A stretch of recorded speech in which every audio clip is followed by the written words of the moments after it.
Thank you for agreeing to do this interview with me. And it's definitely a pleasure on my side to communicate with you on The your same for me. The excellent same for work. me. Great. So shall we start with a little bit of your background information? Can you give us a introduction of who you are, what you do, or anything you would like to share about yourself? First of all, as you can see, I'm not so young. So I began to work on food history and anthropology many years ago. But my first training was in linguistics and in Chinese lexicography. My PhD, my doctoral dissertation was on a lexicographic issue, and I worked on the compilation of a Chinese French dictionary during 14 years before beginning to work on food issues. Mhm. In fact, I have made a kind of reconversion. I don't know how to say that. I shifted my interests from linguistics to anthropology and history, and I choose the food field in China at that time, but it was in the 80s. So you see, many years ago. Yeah. Because in fact, in the early 80s in France, a new field of research was arising at the University of Vincennes. This university was issued from the 68 movement, student 68 movement, and the new field was history of cooking. So there has been a great work on history of food in France in the 20 years previously, in 20 years before, but it was the researchers was in quantitative perspective and mainly on nutrition. So this new field of research that was arising in the 80s treated food, especially on cooking history, culinary treatises history. And so I began to follow the teaching of a French historian, rather well known, Jean-Louis Flandrin, who was well known for his work on history of family and sexuality. But he changed his interests towards cooking history. So in fact, I began like that, studying history of cooking in France and Italy for rather sometimes. It was exciting, but for me it was a kind of hobby because I go on with my lexicographic work, my compilation of the Chinese-French dictionary in a research center on Chinese linguistics at the EHESS, École des Hautes Études en Sciences Sociales in Paris. But in about 83, I really changed my perspectives and began to work on, I wanted to work on Chinese food history. I thought that I really did not know how to proceed. I was inspired by the experience at the university by Jean-Louis Flandrin. So it was very fruitful for me, but I thought that I had to go to Taiwan. It was impossible to go to China for that kind of field work, to try to find sources, and also to get a practical knowledge of cooking. In 79, it was at the end of 1979, I went to Taiwan and spent there 6 months to learn how to cook at the Fu Pei Mei's. At that time it was Fu Pei Mei's cooking school. At that time it was rather famous. It has disappeared. And at the same time, I worked on a Chinese dietetic culinary text, Yin Shan Zheng Yao, of the 14th century, with classical Chinese, a specialist of classical Chinese, because my classical Chinese was not very good at that time. And in the meantime, I tried to find some books, published books on food, original texts, and so on. Finally, I found a series, a collection of ancient texts on cooking, edited by a folklorist, Lo Tze Kwong. And then I go back to France and really began to work on that Chinese subject. But maybe the most important mission or travel was in RPC at the end of 79s. No, sorry, at the end of 1980. And I spent there only 3 weeks. And normally I wanted to study some traditional food products. Of course, I did not study that, but I met some professional researcher and on cooking, and some chef in Beijing, Shanghai, Zhenjiang, and Suzhou.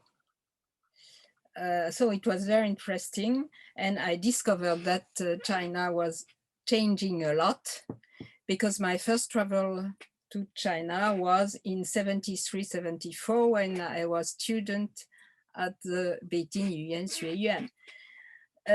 So I was very happy to discover that maybe it will be possible to work on Chinese food history. I got the first issue of a new periodical, a new journal, Chinese Cuisine, Zhongguo Penren, and other publications.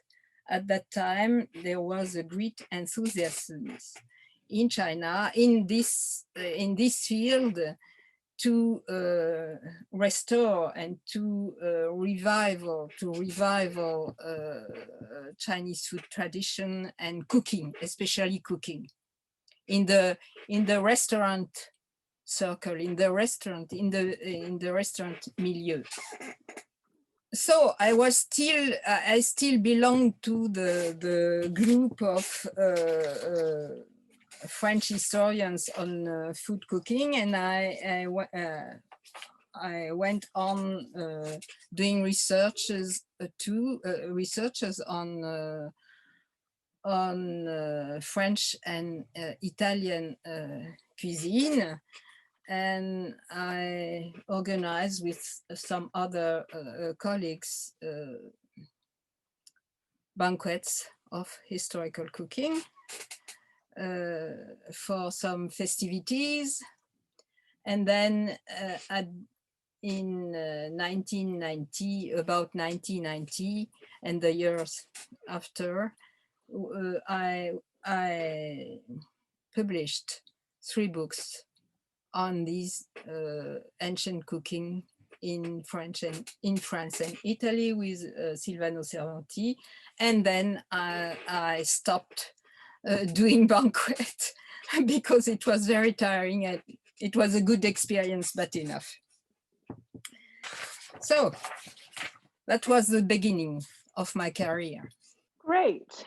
Thank you for a very nuanced retrospection of how your research trajectory, and that is really, really interesting.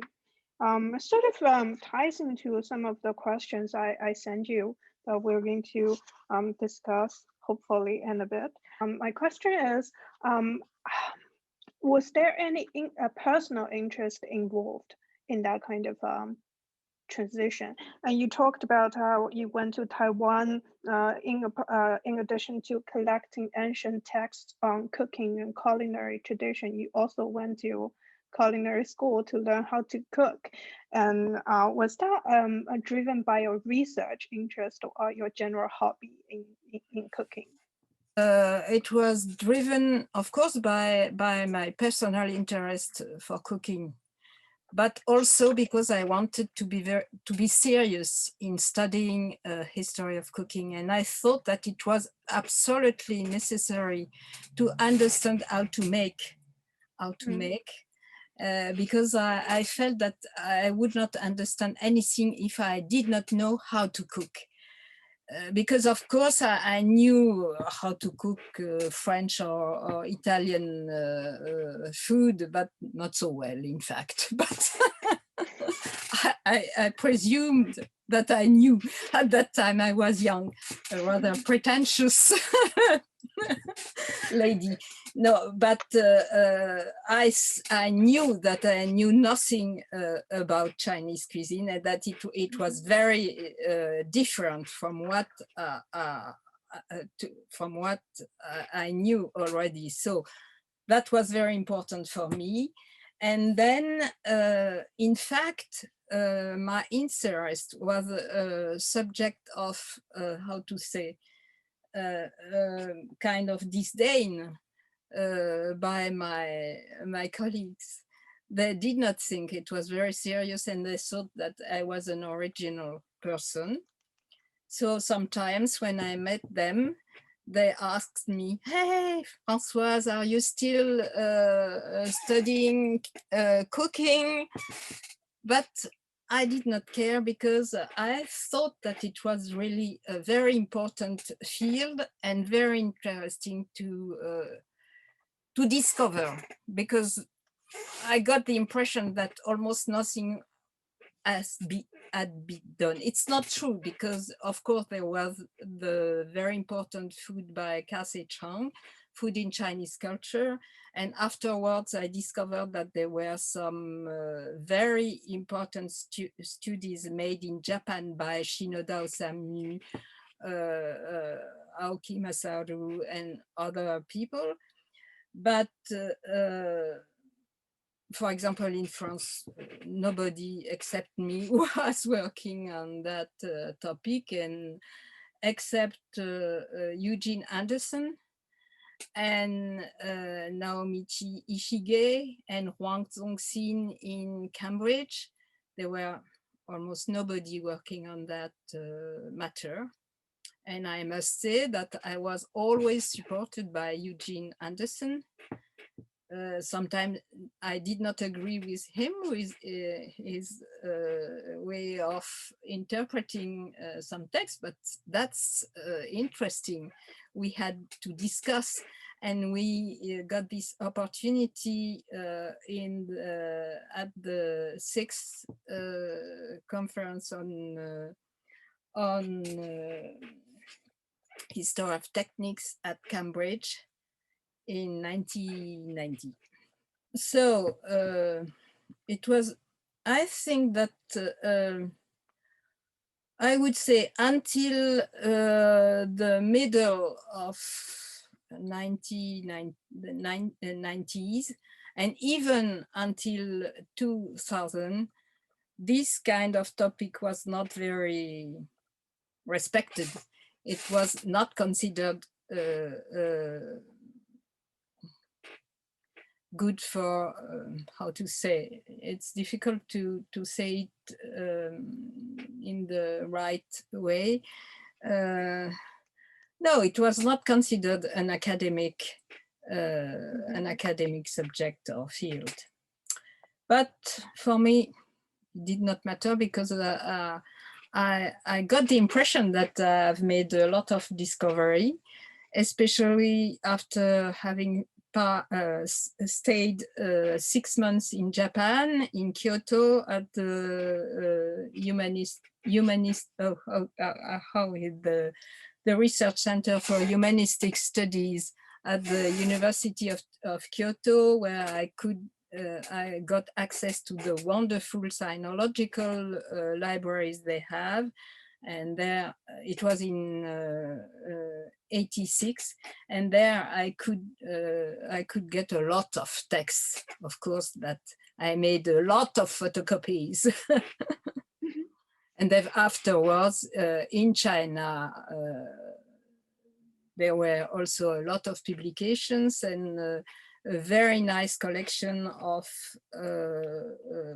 cooking treatises published by the Minister of Commerce Press.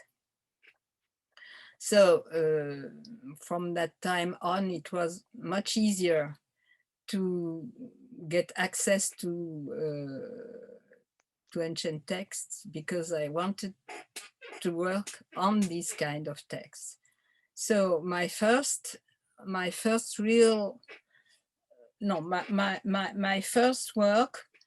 study was on cooking procedures, because I first worked on that topic in the first French manuscript cooking text.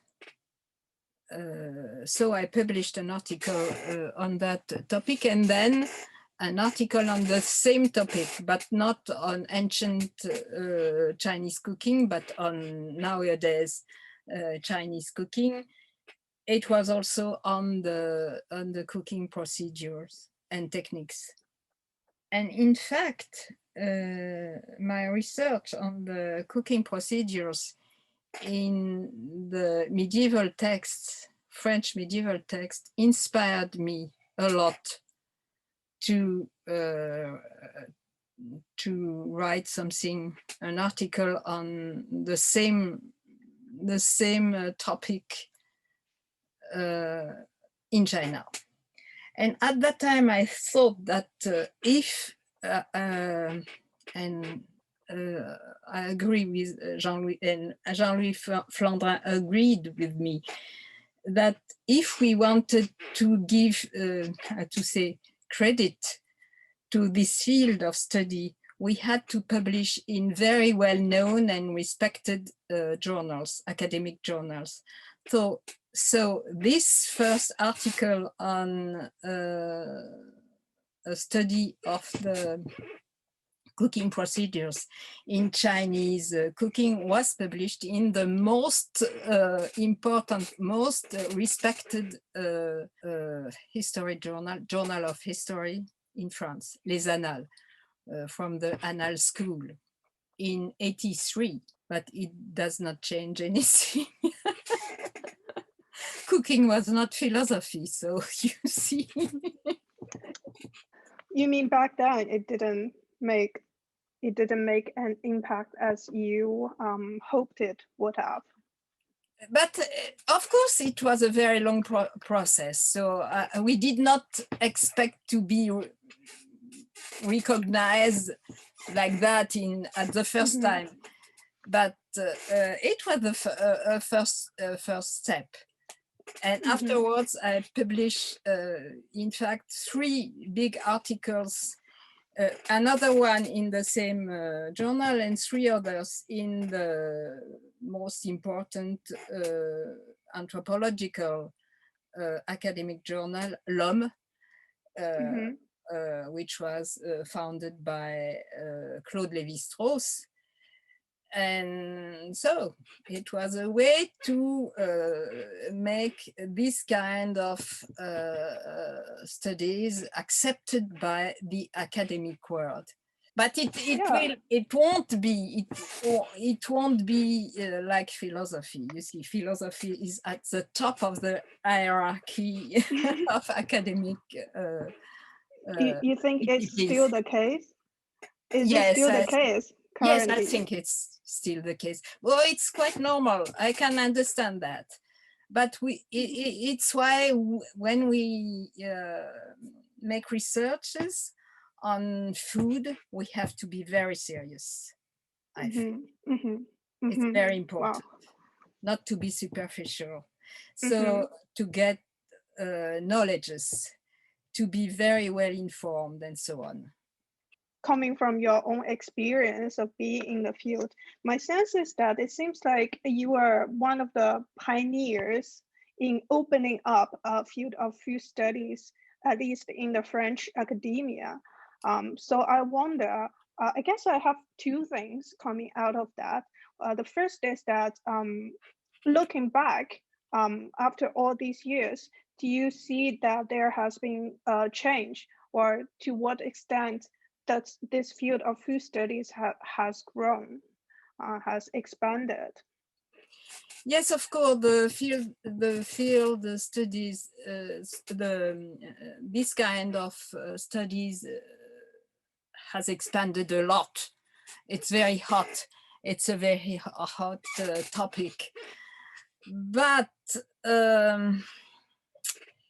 there are also a lot of very superficial researchers. I don't think, I would not qualify them as academic researchers. Sometimes, not always, because I don't want to be negative, because there has been a lot of progresses and some young colleagues are doing very well. But as it is a very hot subject, some colleagues, some young researchers, some young scholars think that nothing has been done before. So they did not make really exploring researches, because of course we are finished. Our generation is finished. I can agree that, but nevertheless we have cleared the field, and that has to be taken into consideration, because I think that researchers in social sciences, as in physics or mathematics, or must be cumulative. I don't know if I can say this word in English, but cumulative things that you have to take, to make a progress, to progress. If you want to progress, you must know what has been done before you, and to go further, and not to repeat. And sometimes I got this impression that as young scholars or students begin to work in the food field, they think that first it is so easy because everyone eats 3 times a day, so it's a very easy field, but it's not such an easy field to approach. And then they think that they are beginning in this field, but it's not true. They are not beginning. Now it's, if we want to give weight to this field, we have to be very serious and to look to see what has been done before. But I think it's not, it's a kind of, how to say that, of way to work just nowadays because of the big amount of information you can get from internet. It is exactly the reverse of what I have experienced at the beginning. At the beginning, I had to search for sources, texts, and so on. And now it's exactly the contrary. There are too much information. The China national knowledge infrastructure is a pit. There are so many publications and articles published in the academic Chinese world in your country that you can be totally overwhelmed. And the problem is to select and to find the good sources. It's another way to work. So I can understand why there is this kind of orientation in the food research. There's just now. It's not so easy. For me, it's very, very helpful and enlightening to think the way differences in the way of working with materials, which sort of brings us back to the question, like the challenges when you started off with doing research. You mentioned like the disdain or disrespect from your colleagues, and also the difficult in getting access to the text, to the ancient text. I wonder if, in addition to that, or among them, what was the biggest challenge you faced, and what was the opportunities that you seized? In fact, I was not so discouraged by this kind of disdain. It does not matter. It did not matter for me. Of course, I would like to have some people with whom to exchange on my work, but we were a few, happy few, I think happy few, and we could exchange because, for example, I had good interactions with Eugene Anderson and also Huang Xingzong and my Japanese colleagues too. And at that time also the people, the researchers and the scholars I met through my travel in China in 80. So it was okay. But of course, I would have liked to have a better understanding of my way of work, because really what is very interesting in that is that no people were interested. They were not interested. Even to read my articles, no one wanted to read this kind of topics because it was not in fashion. It was not, and they had a lot of work for their own researchers, and they were very busy in that. So they did not want to distract themselves. Of course, some colleagues, some elder colleagues were interested. Some elder colleagues were interested and rather encouraging, I must say. That's wonderful.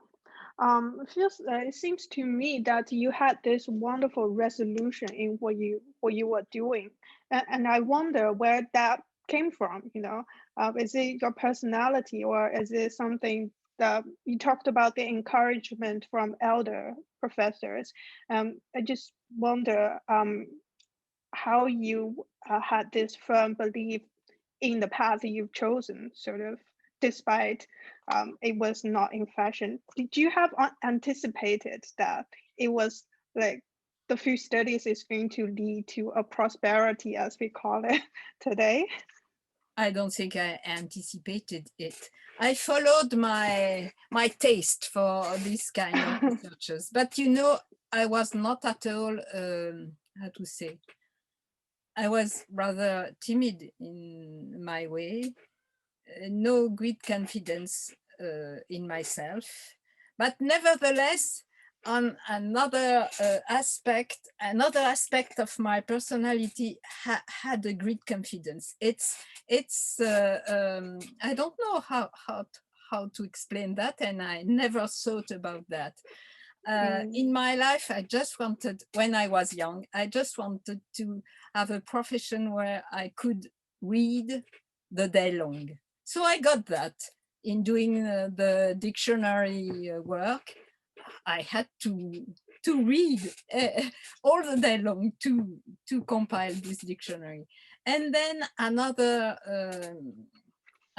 desire was to be able to have the occasion, the opportunity to have good connections with Italy, because I loved Italy. So I got this opportunity because after having written this article in the Annal on the cooking procedures, an Italian colleague contacted me and asked me if I wanted to be part of a jury in Italy to give a prize to research on food. That was in 91. So from that time on, I participated to the Italian food circles. And at that time it was in the Piedmont, and the slow food has just began to work. Of course, I knew Carlo Petrini, the founder of Slow Food, and we were very well all together and discussing, debating, because at that time he did not know what to do. The Slow Food founder, Carlo Petrini, did not know at all what he wanted to do exactly. And very slowly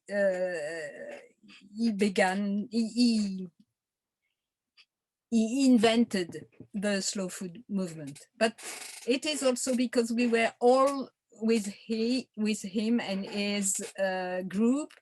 Every year we had a discussion on the way to go on that subject, on that topic of food. So that was very interesting. And before that, I had other opportunities to organize also historical banquets in Italy. Wow. That must have been fun. Yes, that was funny. I loved that. So it was okay for me. That's great. Yeah, that's like, I didn't know that you were part of the slow food movement. It sounded like you collaborated, you co-produced the whole thing. That sort of changed the world in a bit, you know. That's Yes, amazing. yes. Yeah, that changed the wonderful. world. Yes, in a way. Yes, Yeah, definitely. Yeah. Yes, that's very funny because at the beginning, Carlo Petrini, who was a communist, originally he was a communist, and he always, and so he gave some little conferences in Italy to a very, how to say, a small circle. He was very popular in a small circle in his province, and every time he gave this kind of conference addressed to entrepreneur, how to say, yes, entrepreneurs. Yeah. Yes, because he wanted to get funds to finance his movement. he always always wore a red pullover to indicate that he was still communist. I wonder in terms of Chinese studies and Chinese food, so from your experience, which is very long and rich, how has the place of food in understanding Chinese culture and society changed over time? I don't know about the change, but I would say that, of course, I always considered that it was very important to understand, for example, a restaurant menu in China, to understand Chinese culture. That was that was also my first, how to say, my first, comment on dit en anglais? I don't, when I was in China as a student in 73, 74, it was a very special time in China at that time. It was just at the time of the Pilin Pikong campaign.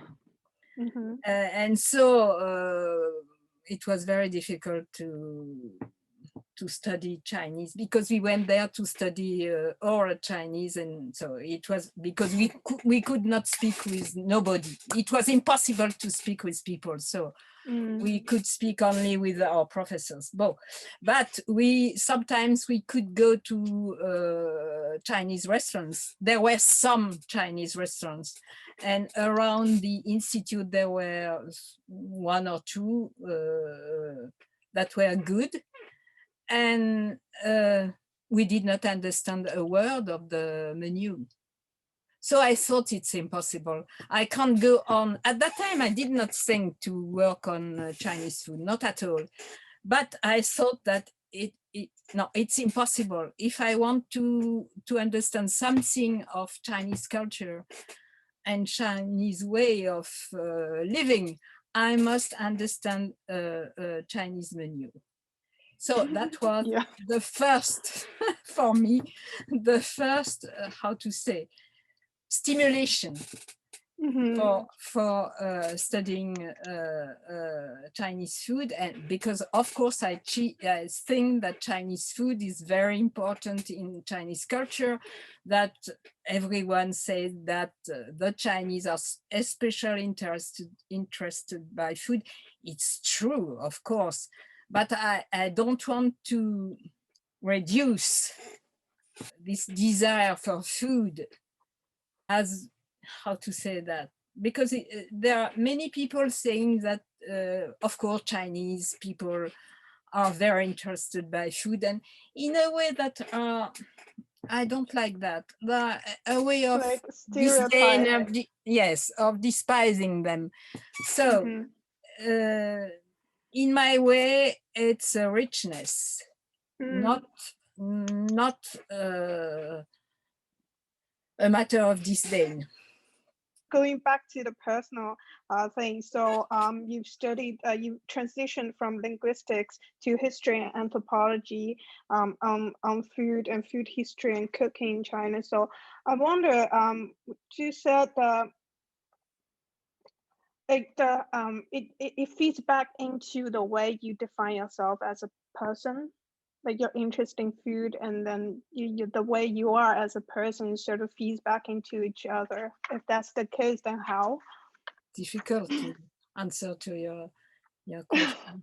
So, yes, it could seem very hazardous and very how to say, pretentious to shift from linguistic to anthropology and history. But maybe I can explain that. First of all, I had some trainings in anthropology before with my linguistic trainings.